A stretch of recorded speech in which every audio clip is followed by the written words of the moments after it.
पहले एक घने जंगल में 4 चोर रहते थे। चुराया हुआ धन वो एक साधारण से बर्तन में रखते थे, लेकिन हिफाजत जान से भी ज्यादा करते थे। कुछ अरसे बाद चकारी से उग गया। मैं तो ऐसे जिंदगी से तंग आ गया हूँ। हमें अब हमेशा चौकन्ना रहना पड़ता है, वरना हम पकड़े भी जा सकते हैं। एक ने अपना दुखड़ा रोया। हाँ, मैं भी चाहता हूँ कि हम लोग एक शांत सच्ची जिंदगी जिए। दूसरे चोर ने हाँ में हाँ मिलाया। बहुत अच्छा, हम जंगल छोड़कर किसी ऐसे शहर चलते हैं जहाँ हमें कोई जानता ना हो। शायद कोई साफ सुथरा काम धंधा ही हाथ लग जाए। 3 चोर को तो यह सुझाव पसंद आया और उन्होंने तय कर लिया कि वे जंगल छोड़ देंगे। लेकिन चौथे चोर को अपनी जीविका के लिए कोई खारा धंधा करने की योजना पसंद नहीं आई। कुछ समय तो वह चुप रहा, लेकिन उसने बर्तन में रखे पैसे चुराकर भाग जाने का इरादा कर लिया। वह सही मौके का इंतजार करने लगा। चारों चोर एक शहर पहुंचे और वहां एक धर्मशाला में रुक गए। उनमें से 2 शहर के बारे में कुछ जानकारी हासिल करने निकल पड़े। जल्दी ही उन्होंने एक वृद्ध औरत का घर देखा, जो आरामदेह तो लगता ही था, उनके लिए ठीक भी था। दोनों ने आश्रम से लौटकर अपने साथियों से वृद्धा के घर जाने का जिक्र किया। वो भी सहमत हो गए और चारों चोर उस घर के लिए निकल पड़े। हम चारों व्यापारी हैं, एक चोर बोला। इस शहर में कुछ काम धंधा शुरू करना चाहते हैं। हमें आपका घर पसंद आया और इसके कुछ कमरे किराए पर लेना चाहते हैं। हम जब तक यहाँ रहेंगे आपको अच्छा किराया देते रहेंगे। दूसरा बोला। बुढ़िया बहुत खुश थी और उसने अपने मेहमानों की खूब खरीदारी की। अब आप यहाँ जब तक रहना चाहे रह सकते हैं। वह मुस्कुराई। वह खुश हुई कि उसे अच्छे किराएदार मिल गए। चारों चोर पता लगा चुके थे कि वो बहुत नेक और सच्ची औरत है, जिसे पराई दौलत का लालच नहीं है। इसीलिए उन्होंने अपना पैसों से भरा बर्तन बुढ़िया को संभालने के लिए दे दिया। कृपया इस बर्तन को ध्यान से रखिएगा। एक ही शर्त है, इसे देना तभी जब हम चारों साथ में इसे मांगने आए। ठीक है, बुढ़िया ने बर्तन लेते हुए कहा। वह अपने घर के पिछवाड़े गई और देखने लगी कि कोई देख तो नहीं रहा। जब उसे तसल्ली हो गई तो उसने जमीन खोदकर उसमें बर्तन डाला और उसे वापस मिट्टी में से ढक दिया। चारों कुछ काम धंधे के तलाश में शहर चले गए। जल्दी ही वह काफी थक गए और बुढ़िया के घर से कुछ ही दूरी पर खड़े वट वृक्ष के नीचे बैठकर सुस्ताने लगे। तभी एक औरत लस्सी बेचती हुई वहां से निकली। चारों ने थोड़ी लस्सी खरीदने का निश्चय किया। लस्सी बहुत स्वादिष्ट थी। उन्होंने सोचा कि दोपहर के भोजन के साथ पीने के लिए थोड़ी लस्सी भी ले लिया जाए, पर 3 चोर तो बहुत थक गए थे। लस्सी डालने के लिए बुढ़िया के घर से बर्तन लाने की हिम्मत किसी में न थी। चौथा चोर, जो किसी ऐसे ही घड़ी की प्रतीक्षा में था, झट से जाने के लिए तैयार हो गया। बुढ़िया के घर पहुंचकर बोला, मुझे मेरे साथियों ने बर्तन लाने के लिए भेजा है, लेकिन मैं तो यह बर्तन तभी दूंगी जब तुम चारों इकट्ठे आ जाओगे। वह मना करती हुई बोली। उस चोर के दिमाग में एक विचार आया। मेरे साथी यहाँ से कुछ ही दूर केले के पेड़ के तले बैठे हैं, आप खुद ही पूछ ले। उसने राय दी। बुढ़िया घर से बाहर निकली। उसने तीनों को पेड़ के नीचे बैठे हुए देखा। क्या आपने अपने दोस्त को बर्तन लाने के लिए भेजा है? वह चिल्लाई।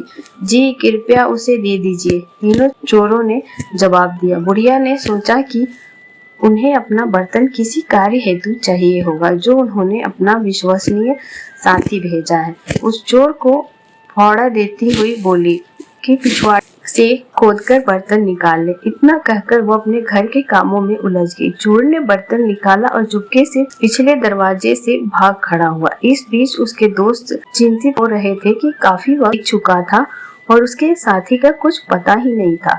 तीनों बुढ़िया के घर गए। हमने अपना साथी एक बर्तन लाने के लिए भेजा था, वह कहाँ है? उन्होंने पूछा। मैंने तो बहुत पहले ही उसे बर्तन खोदने के लिए कुल्हाड़ी दे दी थी। उसने आपको बर्तन नहीं दिया? बुढ़िया हैरान थी। तीनों चोर समझ गए कि उसके साथी ने धोखा दिया है। हमने आपको कहा था कि बर्तन तभी देना जब हम चारों आपके पास आए। आपने हमारी बात नहीं मानी। हमें लगता है कि हमारे साथी ने आपके साथ मिलकर हमारा पैसा हथियाने का षड्यंत्र रचा है, वो बोले। बुढ़िया बहुत दुखी हुई। वे तीनों उसे शहर के न्यायाधीश के पास ले गए और उसकी शिकायत की। न्यायाधीश ने फैसला किया कि बुढ़िया की लापरवाही की वजह से तीनों को नुकसान हुआ, इसीलिए सारा हर्जाना बुढ़िया को ही भरना होगा।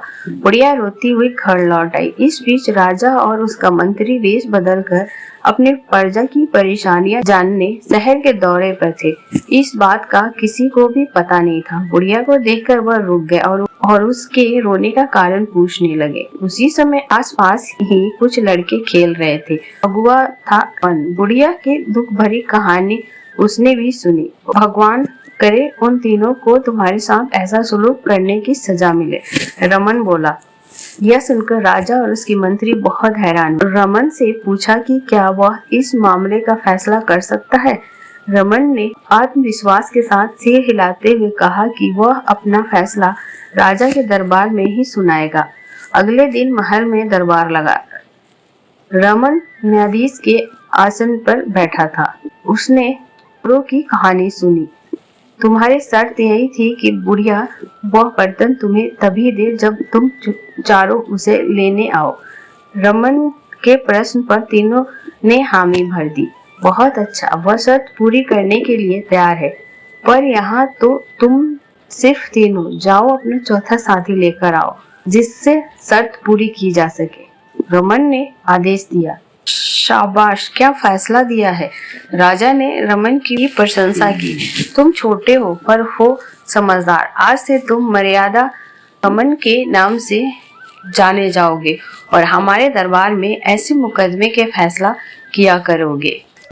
अपने कर्मों का फल। एक राजा था, वो बहुत धर्मात्मा और न्याय करने वाला था और वह भगवान का भी बहुत बड़ा भक्त था। उसने ठाकुर जी का मंदिर बनवाया और एक ब्राह्मण को उसका पुजारी नियुक्त किया। वह ब्राह्मण बहुत ही अच्छा और धर्मात्मा था। वह राजा से कभी भी कुछ नहीं मांगता था। उसके स्वभाव पे राजा भी बहुत खुश थे और उसे राज मंदिर में पूजा करते हुए 20 वर्ष हो गए थे। उसने कभी राजा से किसी प्रकार का कोई प्रश्न नहीं किया। फिर एक बार राजा को एक पुत्र पैदा हुआ। उसने उसे पढ़ा लिखा कर बहुत विद्वान बनाया और उसकी शादी एक सुंदर राजकन्या से करा दी। शादी के रात को राजकन्या को नींद नहीं आई और वह इधर उधर घूमने लगी। जब वो अपने पति के पलंग के पास आई तो उसने देखा कि हीरे जवाहरात से जड़ी एक तलवार वहां रखी है। उसने उस तलवार को मयान से बाहर निकाला तो वह तलवार बिजली के समान चमकने लगी। यह देखकर वह डर गई और डर के मारे वह तलवार उसके हाथ से छूटकर राजकुमार के गर्दन पर जा गिरी और राजकुमार का सर कट गया और वह मर गया। वही राजकन्या अपने पति के मरने से बहुत दुखी हुई और वह यह सोचकर बहुत डर गई थी कि अगर मैं सबको सच बताऊंगी तो कोई भी मेरी बात पर विश्वास नहीं करेगा। सुबह होते ही राजकन्या विलाप करने लगी और कहने लगी कि मेरे पति को कोई मार गया। लोग इकट्ठा हो गए और राजा भी आ गया। राजा ने आकर पूछा किसने मारा है। वह कहने लगी मैं नहीं जानती वह कौन था, परंतु उसे मैंने ठाकुर जी के मंदिर में जाते हुए देखा है। राजा समेत सभी लोग ठाकुर जी के मंदिर में गए तो उन्होंने ब्राह्मण को वहां पूजा करते हुए देखा। सभी ने उसे पकड़ लिया। ब्राह्मण ने बहुत कहा कि मैंने राजकुमार को नहीं मारा, पर किसी ने उसकी बात नहीं मानी। राजा ने भी बार बार सोचा कि ब्राह्मण निर्दोष हो सकता है, लेकिन सभी के कहने पर राजा ने ब्राह्मण से कहा मैं तुम्हें प्राण दंड तो नहीं देता, लेकिन जिस हाथ से तुमने मेरे पुत्र को तलवार से मारा है उस हाथ को काटने का आदेश देता हूँ। ऐसा कहकर राजा ने उसका हाथ कटवा दिया और इस पर ब्राह्मण बहुत दुखी हुआ और राजा को अधर्मी मानकर उसका राज्य छोड़कर चला गया। उसने फिर बहुत खोज की कि कोई विद्वान ज्योतिषी मिले तो अपने बिना किसी अपराध हाथ कटने का कारण उससे पूछूं। फिर उसे काशी में एक विद्वान ज्योतिषी मिले। वह ज्योतिषी से मिलने उनके घर गया तो वह ज्योतिषी वहां नहीं थे। उनकी पत्नी उनकी आलोचना कर रही थी और उन्हें बहुत भला बुरा कह रही थी। थोड़ी देर में वो जोशी घर आ गए।